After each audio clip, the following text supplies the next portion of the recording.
Assalamualaikum warahmatullahi wabarakatuh. Di sini saya mewakili dari kelompok saya. Saya sendiri adalah Siti Isnania dari UIN Raden Mas Said Surakarta, Jawa Tengah. Kemudian ada Pak Syihabul Huda dari Institut Teknologi dan Bisnis Ahmad Dahlan Jakarta. Akan mempresentasikan makalah ya yang berjudul Kesantunan Berbahasa Minang dalam film Tenggelamnya Kapal Van der Wijk. Nah, sebelumnya saya ucapkan terima kasih kepada panitia Sinar Bahtera 1, Seminar Internasional Bahasa dan Sastra Daerah 1, yang telah memberikan kesempatan kepada kami untuk bisa mempresentasikan makalah pada kesempatan kali ini. Baik, untuk sistematika PPT ini terdiri dari latar belakang masalah, kemudian penelitian yang relevan, metode penelitian, dan pembahasan serta simpulan. Adapun latar belakangnya adalah penggunaan bahasa yang santun memang seringkali diabaikan di era ini ya. Jadi prinsip kesantunan dalam berbahasa itu perlu diperhatikan oleh pengguna bahasa dalam berkomunikasi. Jadi misalnya saja di industri film yang ada di Indonesia itu bisa menjadi contoh dari masyarakat yang menonton dan menyimak bahasa yang digunakan. Karena memang hal ini bisa berdampak pada penggunaan bahasa di masyarakat Indonesia. Jadi film dan media sosial itu tidak lagi sekedar sebagai hiburan, melainkan bisa menjadi penyukses kepentingan tertentu. Tetapi realita di masyarakat biasanya ini ya, perangai buruk itu dibalas dengan keburukan.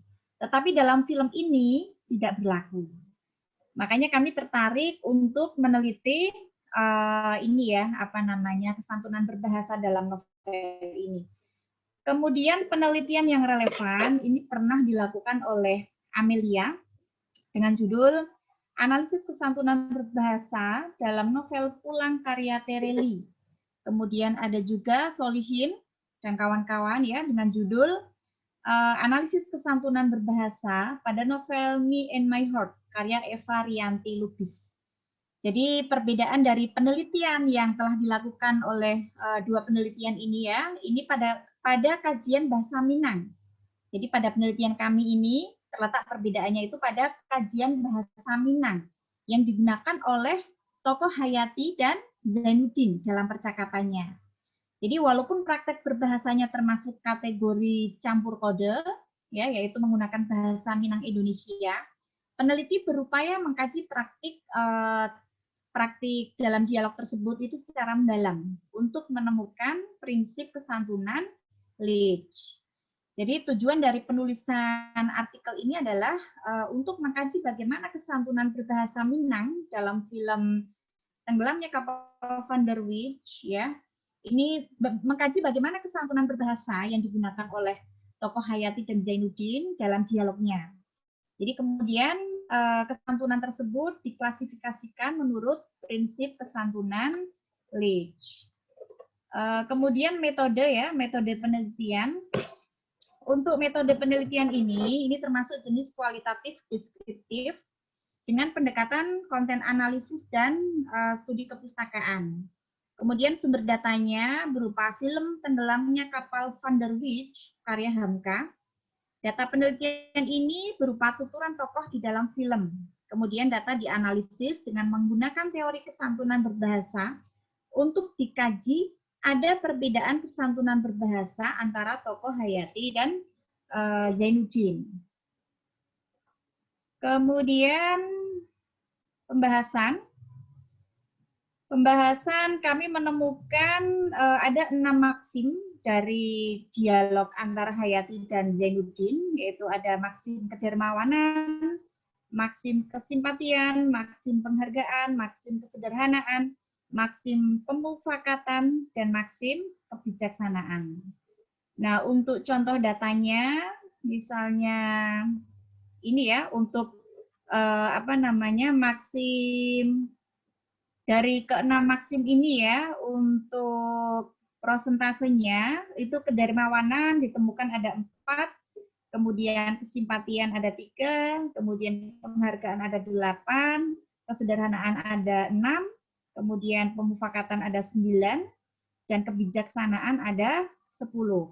Nah, untuk contoh datanya seperti ini. Misalnya ini ada percakapan antara Zainuddin dan Hayati. Hayati, baliklah dulu. Pakailah payung saya ini. Ambillah. Nanti Pak Cik kamu marah kalau pulang terlambat. Tapi engkau sendiri bagaimana? Saya laki-laki. Saya berani. Tidur di sini pun boleh. Nah, ini masuk ke dermawanan.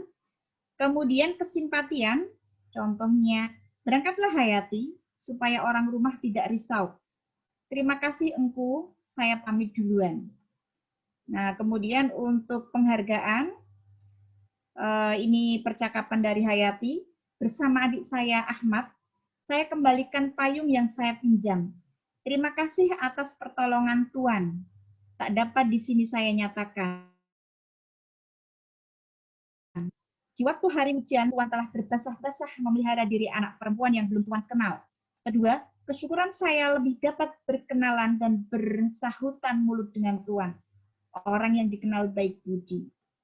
Kemudian maksim kesederhanaan, engku Zainuddin di sini menunggumu, menunggu saya. Apakah maksudnya?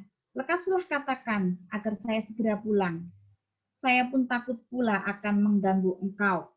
Saya menunggu hanya sekedar hendak memberikan ini. Kemudian maksim pemufakatan. Saya mengharapkan kau sudi menjadi kawan dalam hidupku selamanya. Aku telah jatuh hati kepadamu. Mudah-mudahan kau sudi menjadi pasangan dunia akhirat. Kemudian maksim kebijaksanaan.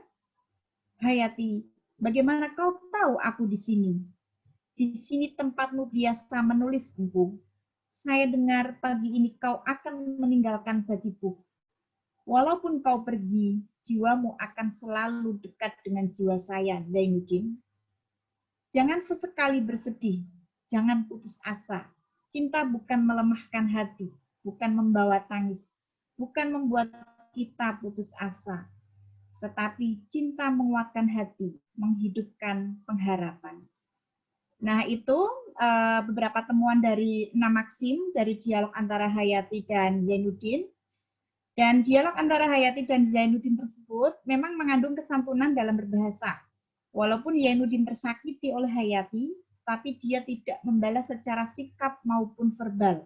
Pemilihan bahasa yang digunakan pun halus dan santun tanpa berpikir ingin menyakiti tokoh lainnya. Nah, ini bisa menjadi pelajaran bagi kita semua karena biasanya memang keburukan dibalas dengan keburukan, tetapi ternyata tidak, ya, tidak dalam tokoh Zainuddin ini bisa memberikan contoh yang baik untuk kita tiru semuanya. Demikian presentasi dari kelompok kami. Terima kasih atas perhatiannya. Assalamualaikum warahmatullahi wabarakatuh.